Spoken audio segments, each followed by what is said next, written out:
What's up, everybody?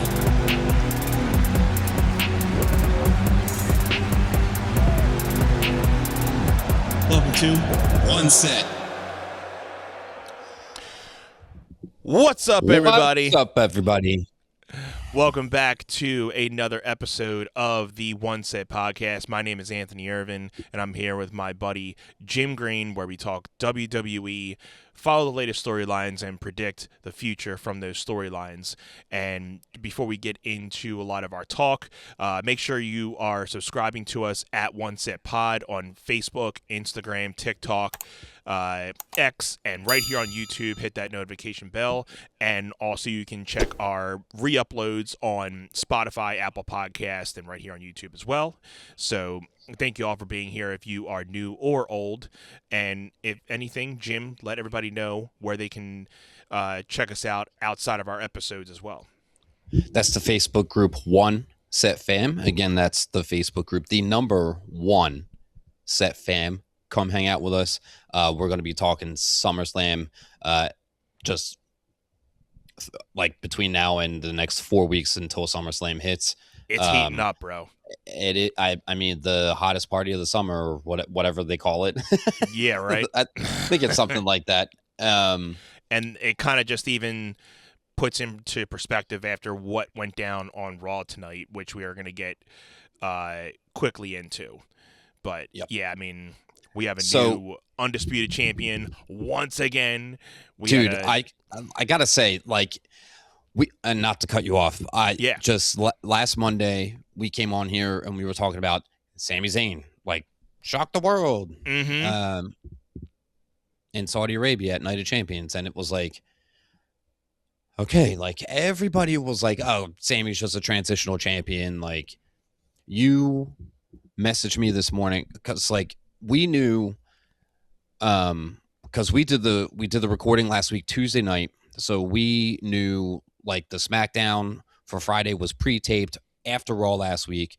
So we talked about at the end of the episode, like, some of the spoilers that came out, and it was okay. They have a number one contendership match on SmackDown this past Friday between Jey Uso and Cody Rhodes to determine the number one contender for Sami Zayn's WWE title, a match which was set to happen tonight on Monday Night Raw. Yes. Which felt super weird. Okay. It felt so weird because given the fact that how soon after Sami won, and then, you know. Well, and the title is for SmackDown. So it's like, why are they doing it on Monday Night Raw? Oh, look, they're going to be in Chicago. And I said to you, I said to you last week, I was like, man, this smells like CM Punk. Like, why else? Okay. And everybody was, you know, oh, either Punk's going to cost Cody the match and we're going to get Cody versus, because Cody Rhodes winds up beating Jey Uso on SmackDown. Yeah. Shocker. Right. Which you had to think that they were expecting, like, a hellfire to break down if Cody was going to win tonight, if he was going to be competing in that. So whether they pulled an audible or maybe this was the whole shtick the whole time that they were going to pull the, hey, somebody takes out Cody. It happened to obviously be Gunther tonight, but, you know, whether they thought, okay, let's just take out Cody in the beginning of the night and we just draw it out, the fact that, okay, until, you know, within the half hour of the match, Cody's not going to be available. That gives everybody the IQ of, like, hey, this is the perfect time for Punk to come out. So, you know. As soon as well, first of all, Gunther puts Cody Rhodes through the table backstage, and I'm like, okay, that just makes it look like Cody is handicapped going into the match as a reason for Sami to be able to retain. All right, fine. Gunther is mouthing off to Sami and then kicks the door to Sami's car, which hits Cody's head. Like, the way they shot it was great. Cody's head bounces off, and then the ketchup is spilling out of his ear. And I'm like, okay, if they're showing blood coming out of his ear, they just wrote him out of the match. So I messaged you immediately. I was like, Cody's not going to be clear for this match. And I was like, Right. are they inserting CM Punk or are they inserting Brock Lesnar? And I was like, it would be really weird if they were in Chicago and then out comes Brock Lesnar that just wipes Sami Zayn clean. Yeah. But then they had all the other Paul Heyman stuff throughout the night. They had Heyman come out, cut the promo on Brock's behalf. Oba comes out. And at that point, I'm like, if it was going to be Brock Lesnar, Heyman wouldn't have been out in the middle of the show like that, right? First of all. Second of all, they're in Chicago, and then they finally show the medic backstage say like, yeah, no, Cody's not cleared. I was like, CM Punk's winning the WWE championship tonight. Like there's no way that they would have Punk fill in and for the title shot and not in go Chicago. Over. Yeah. Like there's just no way. And I was just like, only way you would have had that work is if somehow Cody came out and just, DQ'd the match, and that would just put more heat on Cody going into it. But yeah, I think now CM Punk going into SummerSlam as the champion, our thoughts obviously right now is you're probably lining up to get obviously Cody and CM Punk, but there's a potential for it to be a triple threat with Sami Zayn being in there too, because he's going to be pissed at this point. So I just don't know what else you do with Sami Zayn. Right. So you might as well just throw him in there to just put him in there and to keep it keep it sane. And honestly, like if I had to guess right now, it's Sami Zayn leaves SummerSlam with the WWE Championship, and then you just have Cody and CM Punk feud without the title. Yeah, because that would be wild. Cody doesn't need to be in the title picture. Like Sami, people are going, and I can just tell you because I saw people on like an X page basically saying after it happened, before we jumped on here, man, they really did Sami dirty. Oh, we knew he was going to be a transitional champion, but 9 days, he got to go into SmackDown. And when I say into SmackDown last week, it was pre-recorded last Monday. Right. He went on one live episode of Monday Night Raw and lost it. So again, which is why I wouldn't have thought it would have been that quickly, but it just so happened that they were in Chicago the next week. So you messaged me this morning while I was at school and were like, what are your predictions for tonight? And I literally said, I don't think Sami Zayn is losing the WWE title before SummerSlam. Because I was already in the mindset of just accepting, okay, that WWE title is not going to enter the Brock and Oba Hell in a Cell match. No title. I was like, right.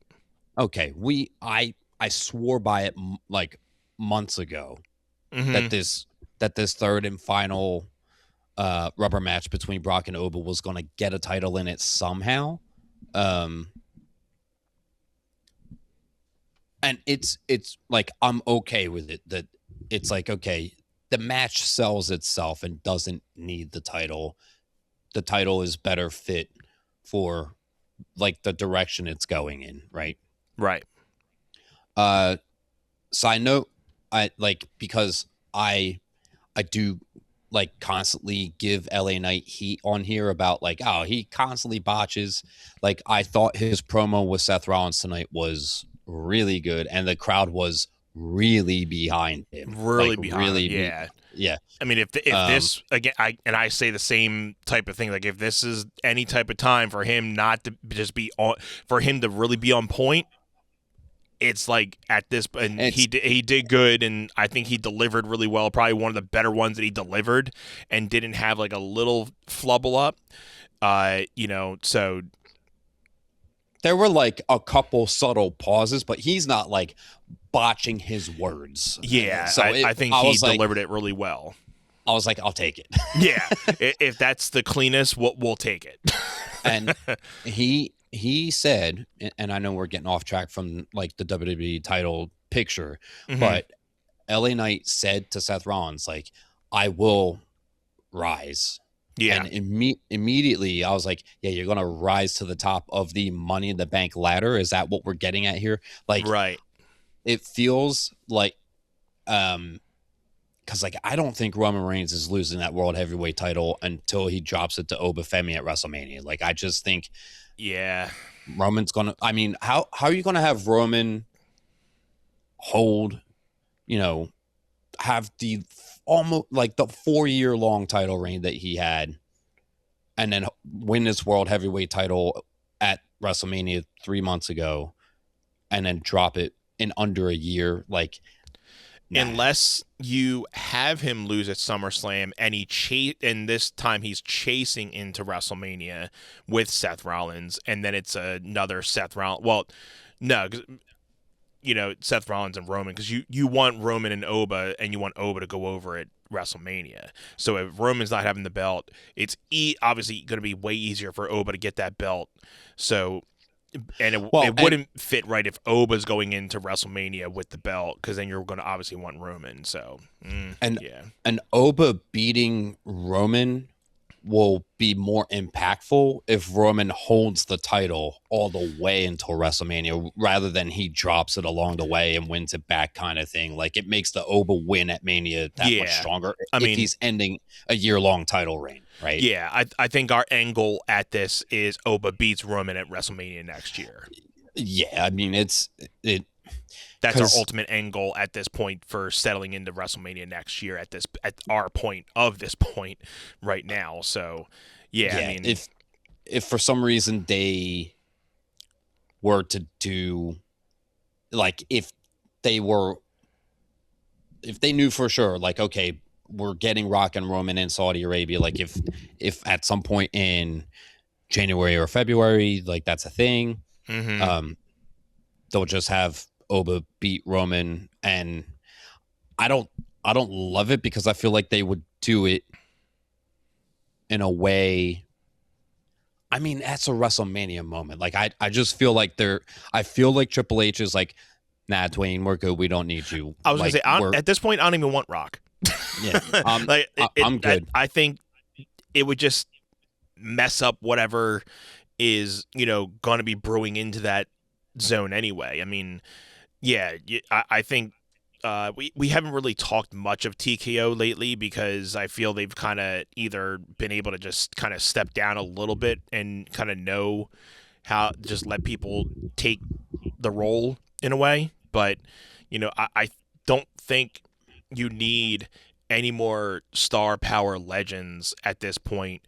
What they're trying to do, it seems like you're having this shift in power with, the Ultimate guys that are your head honchos right now, and we're seeing that Ultimate switch from the young guys starting to come up, and then having this transitional, period where, the older guys are starting to transition out and the younger guys are stepping up, kind of just like, with any professional sport. You have your top stars that you're eventually having to take a realization that they're not going to be in the league forever, but you have these group of young guys that are proving their worth and they're coming up. So it's the same thing with the superstars now. That we have a bunch of these young guys that are waiting for their moments, but we still have these lists of potential Hall of Famers and legends that are still on top, and they need to be on top right now until another maybe 2 or 3 years that they probably have left, if anything. Right. But they're going to be getting their shots, obviously.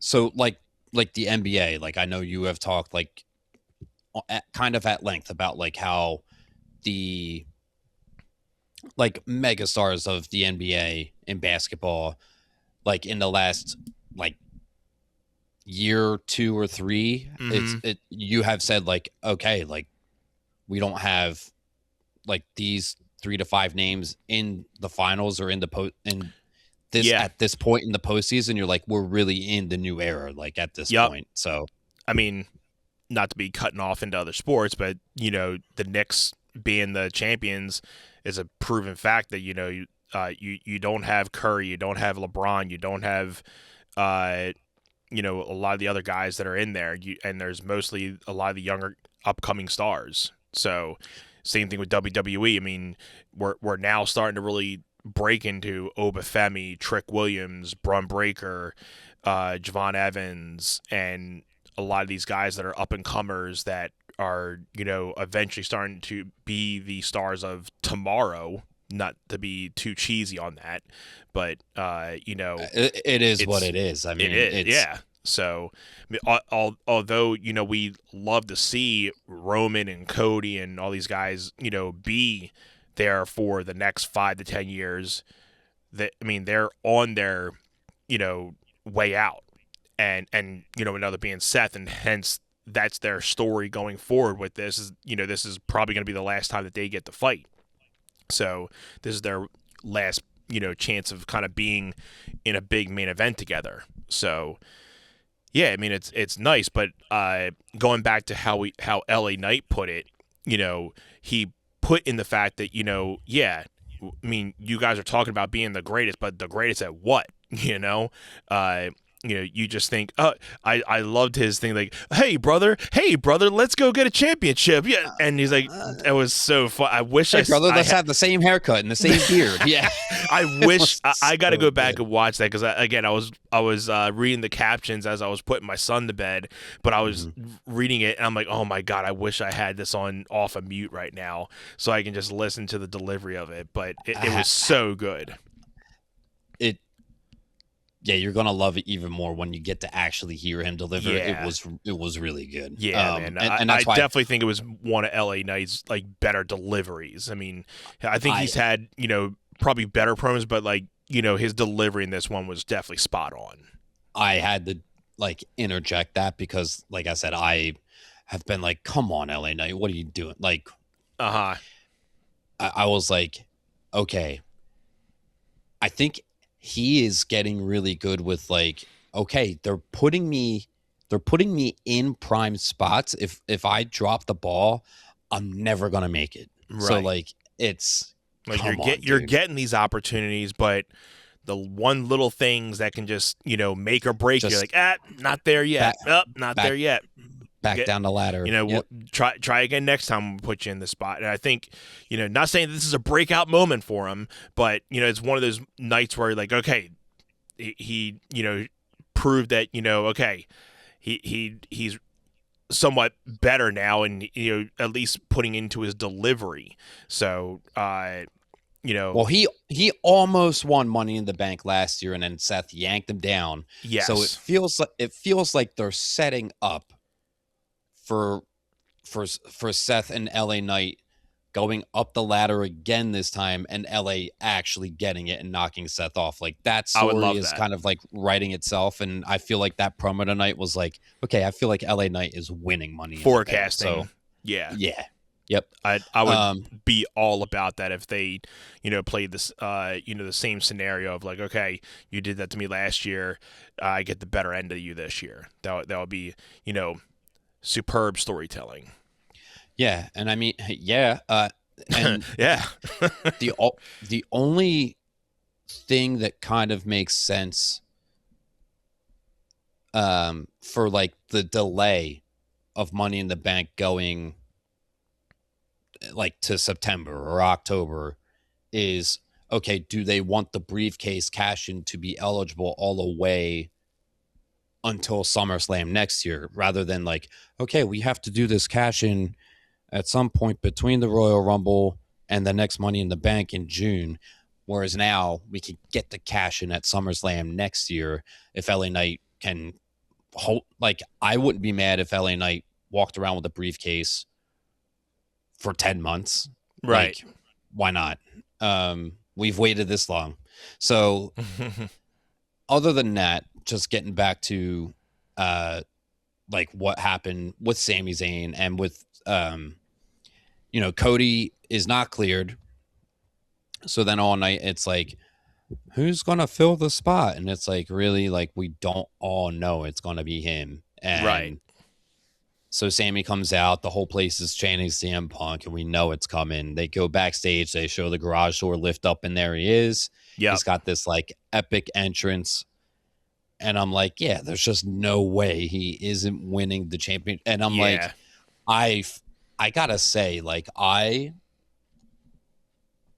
didn't think I was gonna be so on board for a Sami Zayn WWE Championship title run until it actually happened.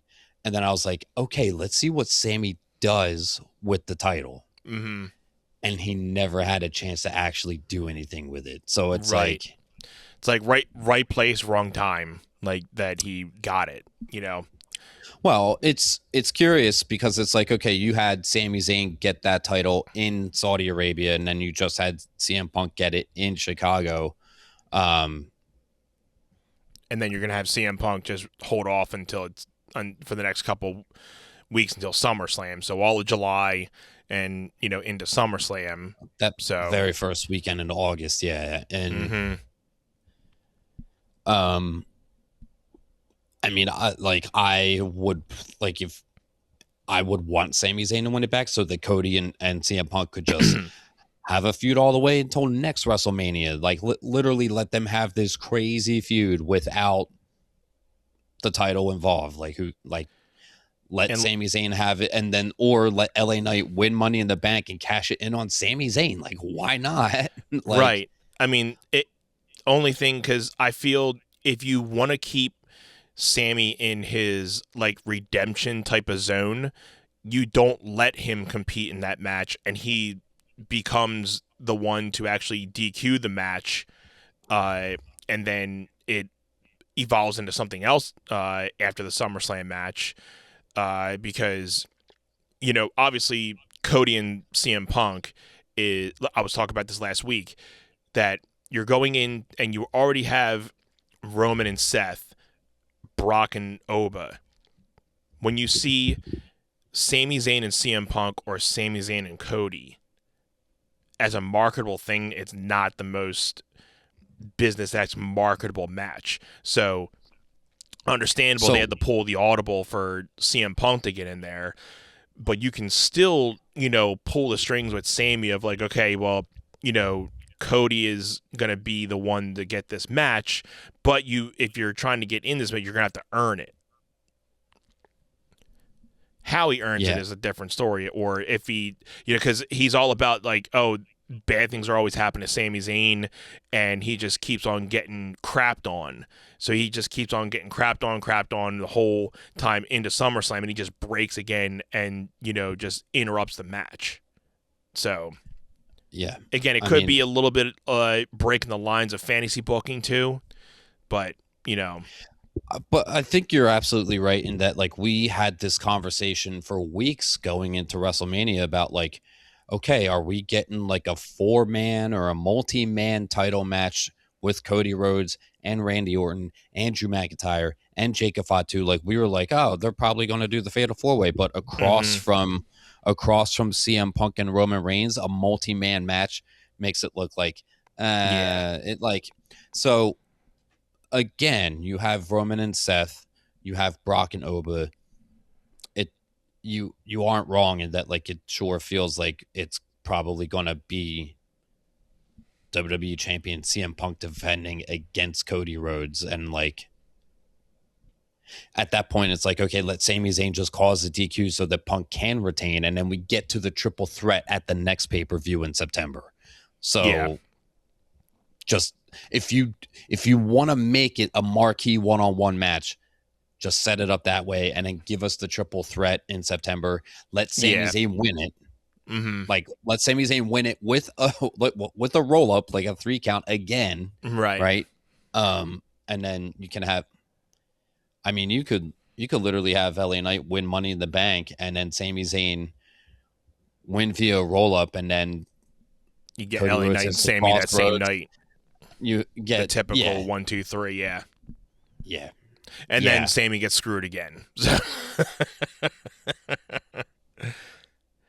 yeah, I mean, and again, we talk about Kevin Owens coming back, thinking if we're going along the realms of having the triple threat at SummerSlam with Sami Zayn in the match, you can have either Sammy winning that and CM Punk, Cody going their way, but Kevin Owens returns at SummerSlam to take out Kevin Owens taking out Kevin Owens. Sweet. Kevin Owens taking out Sami Zayn, and the fight forever chance. Keep going with that. Yep.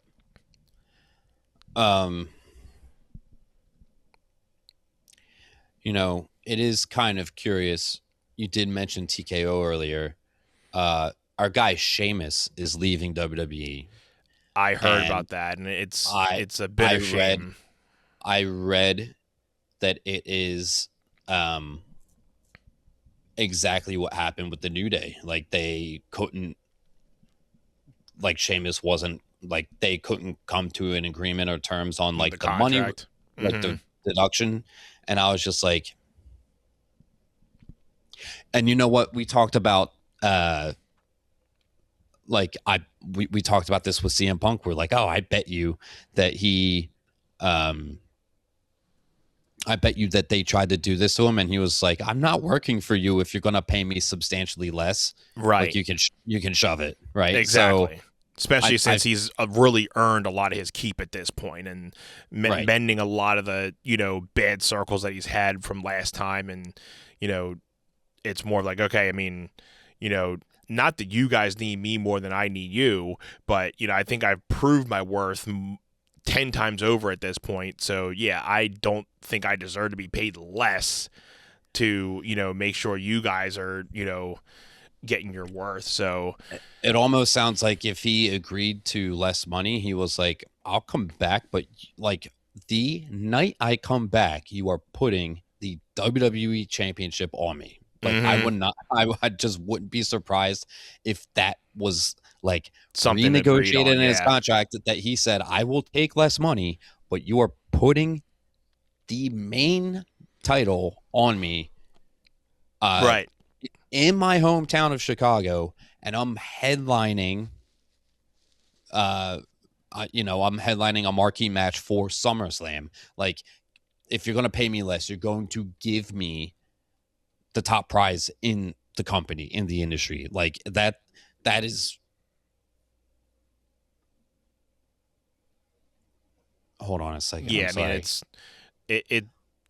it's pretty simple. The fact that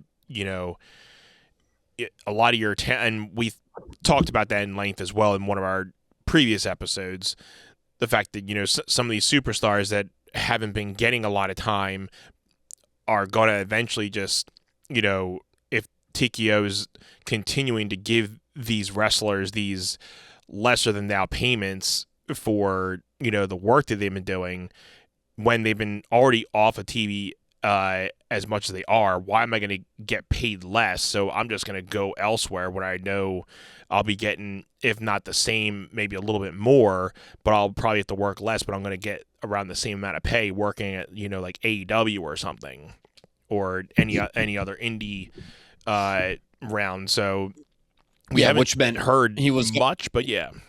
Which meant he was going to take a 3-month vacation after he said he wasn't taking vacation. He was like, I'm going to be here. And then he was not here for almost 3 months. And it's like, yeah, that sounds like he had gripes with the whole contract. We're renegotiating and yeah, I'm not agreeing until we are, A-okay with this. So, yeah, losing Sheamus, we haven't seen him in maybe like a year or two. It feels like that long.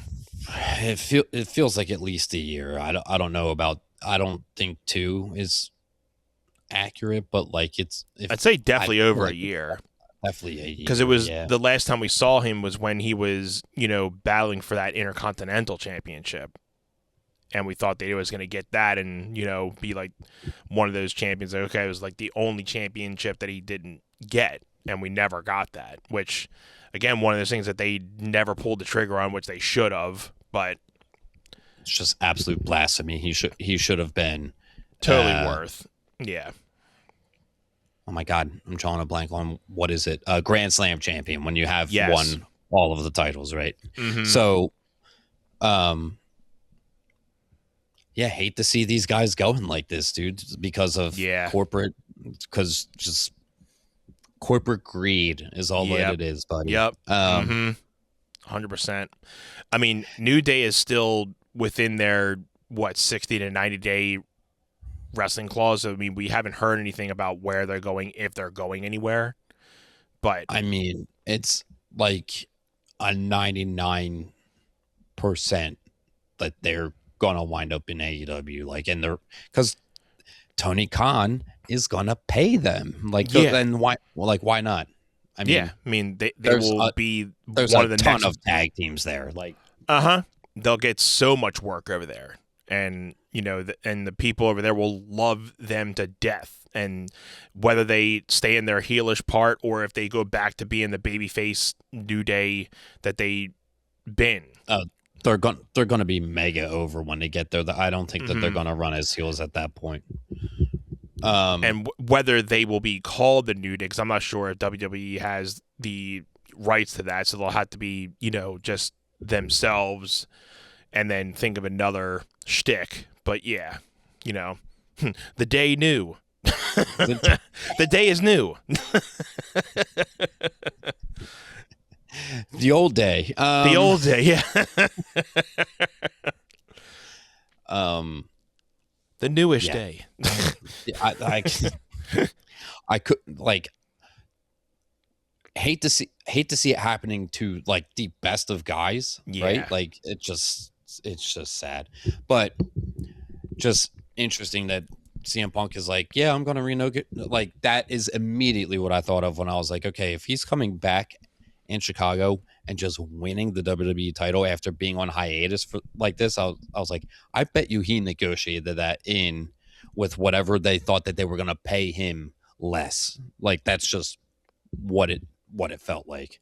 Let me see here. Anth, any other notable takeaways? I just do have to hop off kind of like quick tonight.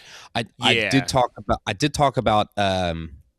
talked about LA Knight. I needed to get that in there. We had the Vision beat the Street Profits because Maxine came in.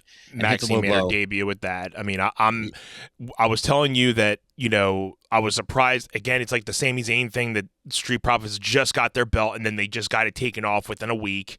Very disappointing. But, if it's to elevate Maxine in this storyline, give me the Profits chasing the belts again and winning it back at SummerSlam.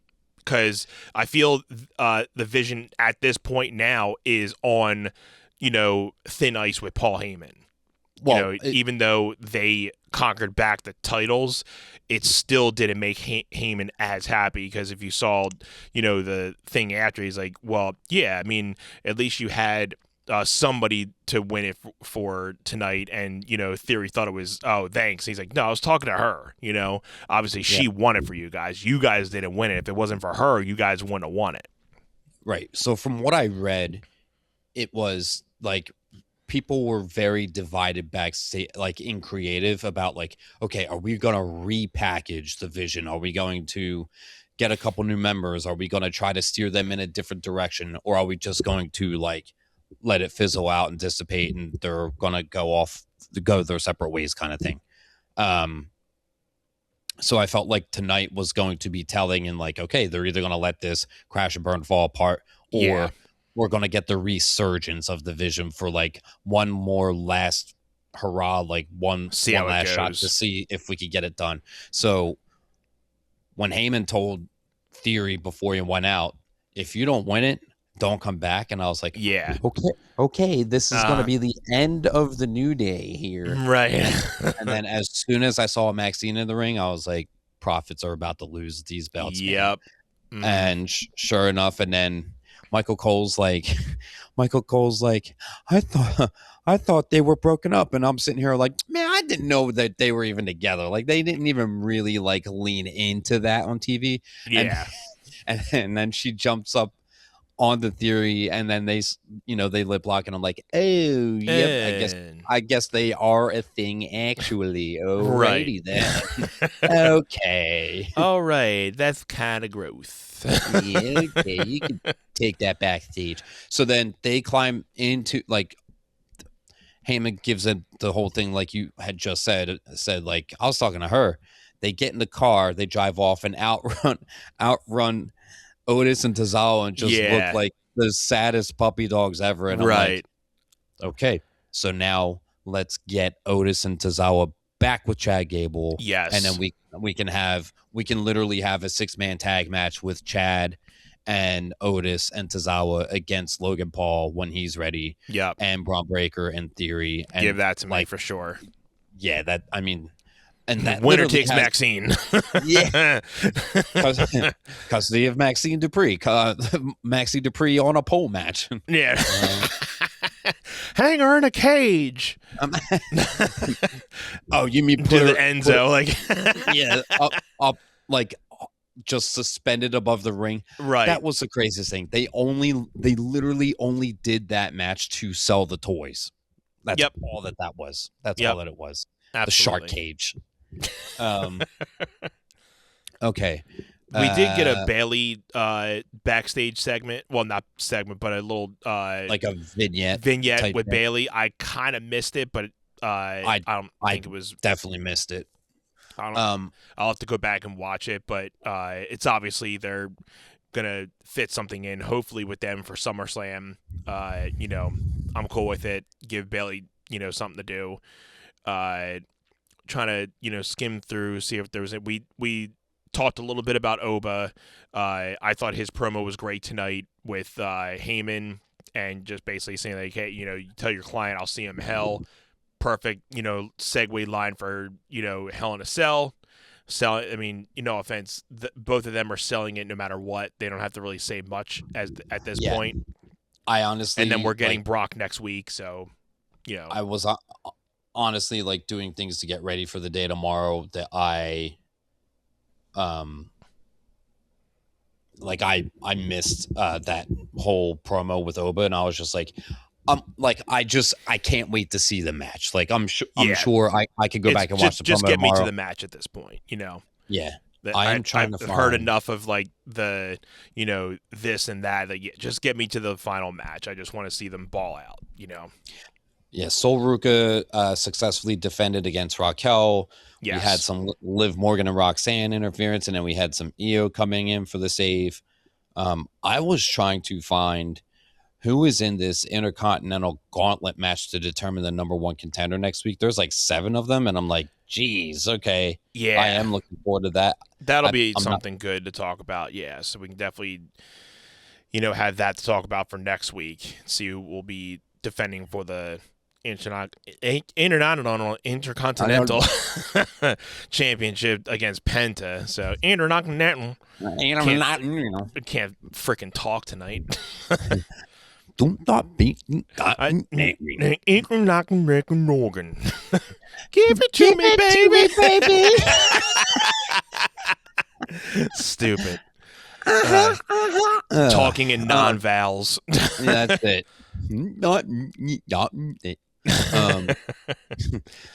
We did have furthering of like the Nick Aldis Gunther stuff, and Gunther did say to Nick Aldis, like, I know you failed as a wrestler. Yeah, they're just segueing into that, giving them a match. I mean, come on. So now. that is definitely happening. I will say this, and I am really excited to watch SmackDown this week, like just with the way everything just transpired, because that WWE title belongs to SmackDown. So like CM Punk is going to SmackDown officially at this point. And got Proud Beaner in the chat saying, yeah, right back to you. Thanks for tuning in, buddy. Okay. Yeah, thank you. I had my comments. I had the wrong thing clicked, so I didn't even see any comments coming through. Okay, I think we covered most of it, and I am so sorry that I'm like rushing us through this. I think we covered everything in the notes that I sent, though. I think we did too. I mean, Yeah. I thought tonight's Raw was, pretty stellar. I mean, it's one of the best ones leading into Certainly, SummerSlam so far, and it's getting me like that much more excited for SummerSlam. It's kind of like our WrestleMania times where we're like, okay, this is one that's getting me into the mood for SummerSlam. yeah. I mean, they're in Chicago. I like jokingly messaged you and our buddy Matt, and was like, "Who's excited for an awesome episode of Monday Night Raw?" And like it was like kind of a joke, but also like, yeah, no, this is probably gonna be really good. It was certainly above average. Like I thought it was really good. Like every segment kind of like really connected into the next one. There wasn't anything that I was like, man, that was really terrible. Like everything was at minimum pretty darn good, you know? Mm-hmm. Right. Yeah, we are ready for CM Punk on SmackDown. I mean SmackDown needs help. Definitely needs the help. I'm ready for Braun Breaker to go to SmackDown because he doesn't have anything left to do on Raw unless if they're just keeping the Vision as a faction and they're kind of like slowing up on Braun Breaker's singles push, because even if he goes to SmackDown, like what is he actually doing over there? Except maybe going after the United States title, but like we don't want that thing coming off of Trick Williams anytime soon. Mm-hmm. If it does, it's Carmelo Hayes, and at that point, you got to Melo's had U.S. title run, so like if you have Braun Breaker take the U.S. title off of Carmelo, like that match, I would be excited to see. Same for sure. Yeah, I mean, it'll have to be somebody credible for Trick to get that off of, but. Yeah, I mean, it does help that SmackDown's being brought down to 2 hours instead of 3. I mean, but then I heard in a couple months they're going to bring it back to 3 hours, so maybe they're just putting it to 2 hours for the summer into fall, and then, as we get back into the winter months around here, or per se, the later months will go back to 3 hours, but... Who knows? Yeah, I think just they needed to go back to 2 hours. They've had so much filler that they could just do a lot of their stuff in 2 hours. And again, they need the help. They need the star power in there. I mean, give me CM Punk being the new lead, and then obviously having him and Cody fight it out for the championship. And, Sami Zayn kind of being that, behind the guys person, like, don't forget about me.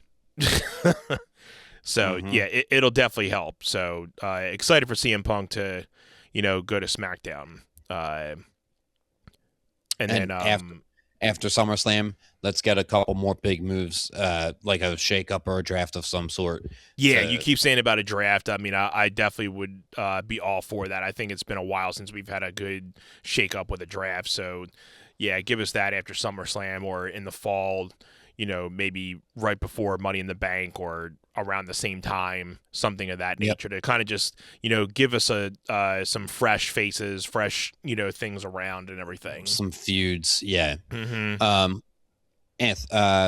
Thank you for helping me hustle through this one, and thank you for Absolutely. everyone being patient with this one. I think we had a rather long episode last week, just coming off of Night of Champions. Yeah, we had a good long episode last week because we had a decent amount to go off of from Night of Champions and then into Raw. So it's good to kind of wrap this one up within an hour, 45 minutes to an hour. But if you guys are watching us for the first time, we are the One Set Podcast. Thank you all for tuning in. If you guys want to follow us and you like what you've been hearing tonight, make sure you follow us on Facebook, Instagram, TikTok, X, and right here on YouTube at One Set Pod. And we are here every Monday after Raw, discussing WWE, talking about the latest storylines and predicting the future of those storylines. So, last but not least, Jim, let everybody know where they can hang out with us outside of our episodes. That's the Facebook group One Set Fam. Again, that is on Facebook, searching the number One Set fam, come hang out with us. We are looking forward to this road to SummerSlam. Things are heating up, like you said. Yeah, man. This, like I said, I'll repeat it.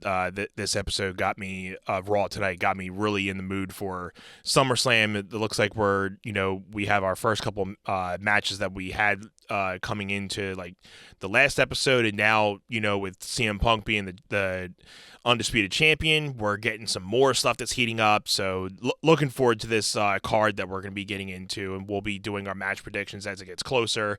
So we have a lot of stuff, to talk about in these coming weeks leading up to SummerSlam. So if you want to follow us, make sure you're hitting that notification bell and subscribing to the One Set Podcast, guys. Thank you very much. And this has been One Set.